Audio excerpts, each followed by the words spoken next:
Hi everybody, I have a quick share today. This is a tag swap that I'm participating in with Iowa 2308 here on YouTube. The challenge was to do 6 tags. We had to include a dress form on the front of the tag. Had to be situated in a portrait style. This is my packaging that I did. This is the finished tag. It had to have a dress form on the front and a sewing theme, vintage distress style. On the back had to have a pocket with your information in it, and so this is what I came up with. Hopefully the glare is not too bad so you can't see what I've done here. But that's my tag, and I'll quickly go through what I actually did to create the tag. It's pretty self-explanatory if you look close. Okay, so I used the Tim Holtz Alterations texture fades to create my pocket for the back side of the stamp, or the tag, sorry. I cut this pocket out, well, it's an envelope, out with the Stampin Up pocket die.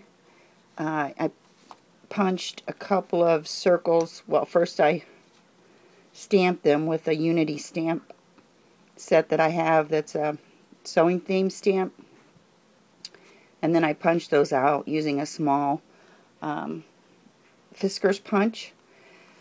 The top one, I added double layers here for for security and for durability, and I did an eyelet at the top, and then on this one I did a brad. And I folded everything up, and I reinforced my edges here because this cardstock it seems thick, but when I embossed it, it thinned it out. I don't know why, but anyway, to reinforce, I did edges inside with some muslin to hopefully make it a little more sturdy and last a little better. I sewed this eyelet lace to the bottom, and then I took some twine that I have. It's actually a crochet thread that I use, and it's in an ecru color. And I took some tiny little thread spools and used my, let me see what the name is on, I can't remember this glue that I used. Oh, glossy accents, yeah, that's what I used on that, so that I could adhere the thread securely to that little spool, and wound it around, and then I tied this so that you do the figure 8 to close the envelope. Inside the envelope is another piece of cardstock that I distressed. Also, I distressed my embossed envelope, and I printed these out on my computer. I just put all my information on there, and on the back I stamped again with, this is Unity stamp, and then this one is one by, just a minute, I can't remember who that one is by. Excuse me. Lost and Found. It's this set. Lost and Found. I don't know who's that. My Mind's Eye. Okay? So that's that sewing machine, but this came from the Unity. And then this is just a dollar bin stamp that shows the stitching.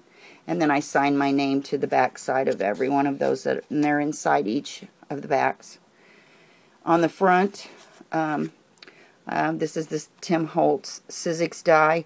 This again is stamped using the Unity stamp that I have, Unity stamp set, and punched it again with the Fisker's punch. This is some trim that I sewed on using my machine, just vintage trim that I had, and some little teeny rickrack. My tag, I actually cut out my own tags out of a manila folder, and then I adhered an old pattern. I crumpled it up and then smoothed it out and adhered it with Mod Podge. Let that dry real well, and usually use my heat tool to dry it. And then I hit it with some Tim Holtz tea dye in the Distress ink. to, you know, grunge it up a little bit. I adhered some muslin to my dress form. I went ahead and cut out just the top portion of the dress form again, and then inked the edges again with the tea dye. And I stamped this heart using a rubber stamp that I have, and I used Tim Holtz Mahogany Distress Ink, aged mahogany, for that heart, and stamped that. This I stamped on muslin with the new Graphic 45 Schoolhouse, I believe it is. This pair of scissors is in that stamp set. And then the Memories Are Stitched with Love also again comes from the Unity stamp set that I have. So I inked up, colored in this, my dress form with black. So I thought it made it stand out and go with the patterns. And then I ripped some strips of the muslin and used as my tie for the tag. When I put my packaging together, Susan asked that we all put everything into a plastic baggie, and so I just used a small plastic baggie. I again cut out muslin to do at the top, and I used I think this is a Martha Stewart punch that I have that looks like oh, what is that called? I forget now what that's called. You know what it is. Anyway, it's like a lacy looking die, and I stamped that. I did the same thing I did with my tag. I covered all the cardstock or the old manila folder with the pattern paper, pattern pieces, and then I grunged them up again, and then I cut this out and then just folded in the center and then stapled it together to create my packaging. So that's my tag. I'm going to mail these out tomorrow. I'm a little late, Susan, sorry. And also I put my little, these are all adhered with glue, of course. They're all, you know, adhered down. And then I put this little safety pin in there for an added embellishment, and tied and sewed on some of the red embroidery, or it's not embroidery, it's more like a crochet thread that I use, because I thought that really matched better the color in the stamp. So that's my tag. I hope you like it, and thanks for watching. Bye-bye.